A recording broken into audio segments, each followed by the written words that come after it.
Video yang memperlihatkan seorang pengendara motor diamuk warga mendadak viral di media sosial. Video tersebar di berbagai akun Instagram sebut saja seperti @energisolo dan @agusbenz4. Rekaman singkat tersebut memperlihatkan seorang pengendara motor berhelm hitam tengah dihadang warga. Meskipun sempat ingin melarikan diri dari tangkapan warga, pengendara motor tersebut tidak bisa lantaran ada warga lain yang mendekat. Terlihat dari rekaman sekitar 4 pria berada di dekat pengendara motor ini.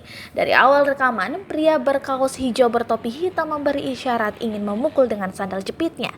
Bahkan warga lain sempat terekam mendorong dan memukul pengendara tersebut. Belum diketahui pasti penyebab warga geram dan melakukan aksi penghadangan. Dugaan sementara pengendara motor itu merupakan bagian dari rombongan pemotor lainnya. Saat di lokasi itulah mereka menggas-gas motor miliknya atau menggeber-geber motor tersebut dan membuat warga sekitar marah. Hingga Rabu 8 Juli 2020 video tersebut telah ditonton sebanyak 17.000 kali dan menuai komentar beragam. Termasuk ada warganet memberi keterangan soal lokasi dan penyebab di balik kejadian ini.